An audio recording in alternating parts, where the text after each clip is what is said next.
Hello students, welcome to my channel study with hello Suman. तो आज का जो ये वीडियो हम लोग देखेंगे, इस पे बहुत इंपॉर्टेंट चीज़ के बारे में हम लोग डिस्कस करने वाले हैं। यानी कि हम लोग घन के बारे में हम लोग क्या करेंगे, डिस्कस करेंगे। घन यानी कि घन को क्या बोला जाता है, क्यूब बोला जाता है। ठीक है, क्यूब होता क्या है, इसके बारे में पूरा डिटेल डिस्कशन करने वाले हैं।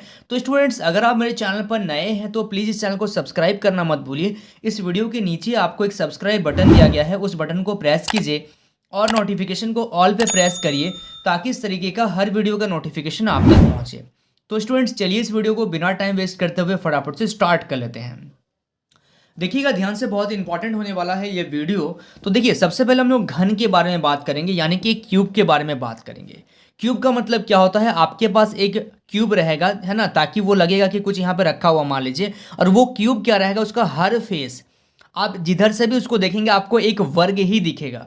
भले इस डायग्राम में आपको ना दिख रहा हो, लेकिन वो हर तरीके से इसका ऊपर का जो फेस है वो भी आपको एक क्यूब दिखेगा, यानी कि आपको क्या दिखेगा, वर्ग दिखेगा। ये भी आपको वर्ग दिखेगा, इसका पीछे का हिस्सा भी वर्ग, यानी कि चारों तरफ से वो क्या रहेगा, समान रहेगा। ठीक है, तो सबसे पहले हम लोग बात कर लेते हैं कि इसका सतह कितना होता है। ठीक है, तो अगर आप देखिएगा इस बॉक्स में, तो ऊपर का एक सतह हो गया। अगर आप एक माचिस का डब्बा लीजिएगा, वो तो आपको आयत दिखेगा, लेकिन आप एक क्यूब ले लीजिएगा, जिस क्यूब को हम लोग सॉल्व करते हैं, तो उसका लंबाई चौड़ाई जो रहेगा वो बिल्कुल सेम रहता है। ठीक है, अगर लंबाई मान लीजिए 5 सेंटीमीटर है तो चौड़ाई भी 5 रहेगा, तो उसी को हम लोग क्या बोलते हैं, घन बोला जाता है। ठीक है, और उसमें देखिए, अगर आप एक किसी भी चीज़ को देख रहे हैं, अगर एक बुक को देख रहे हैं, तो इसका ऊपर का फेस आ गया और एक नीचे का आ गया, दो फेस हो गया। इस साइड का फ्रंट और बैक, फ्रंट में एक ठो है और पीछे एक ठो है, दो मतलब चार हो गया टोटल, ऊपर नीचे आगे और पीछे, है ना, चार हो गया। और देखिए ये साइड एक ठो हो गया 5 और ये साइड एक ठो हो गया 6, यानी कि टोटल सतह इसका कितना होता है, 6 सतह होता है। अगर हम लोग इसमें बात करेंगे इसका किनारा, तो किनारा कितना होगा इसका, इसका किनारा यानी कि आपका भुजा कितना होगा, देखिए नीचे 4 ऊपर 4, 8 9 10 11 12, यानी कि किनारा टोटल कितना हो जाएगा, 12 किनारा हो जाएगा। अब सबसे पहले यहाँ पे हम लोग बात करते हैं। देखिए ये हो गया आपका लंबाई, ये हो गया आपका चौड़ाई और ये हो गया ऊंचाई, यानी कि एल। ठीक है, ये हो गया एच और ये हो गया बी।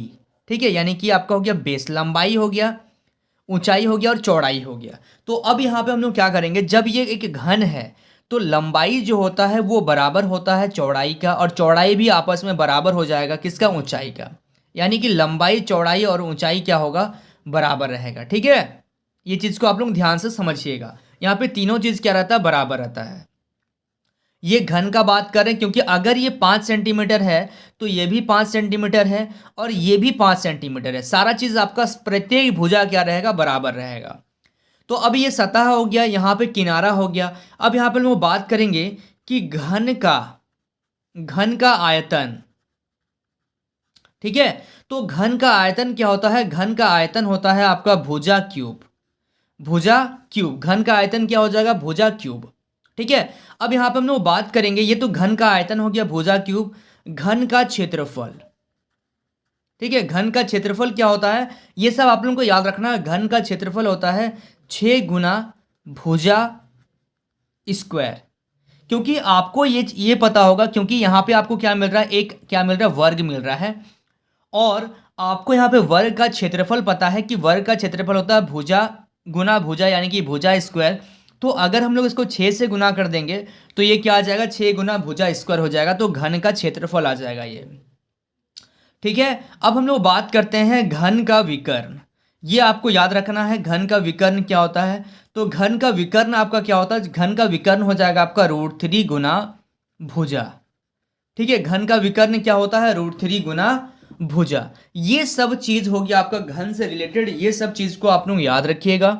ठीक है, ये सब चीज को आप लोग याद रखिए, ताकि आप लोगों को क्या हो, घन से रिलेटेड कभी भी कोई चीज का आप लोगों को डाउट ना रहे। ठीक है, ये समझ में आ रहा है आप लोगों को। चलिए, सो स्टूडेंट्स, आई होप आपको इस वीडियो से काफ़ी कुछ सीखने को मिला होगा। वाकई अगर आप इस वीडियो से कुछ सीखे हैं तो इस वीडियो को लाइक कीजिएगा। अगर आप मेरे चैनल पर नए हैं तो इस चैनल को सब्सक्राइब करिए और अपने दोस्तों के साथ भी ज़रूर शेयर कीजिए। तो स्टूडेंट्स, मिलते हैं नेक्स्ट वीडियो में, तब तक के लिए बाय।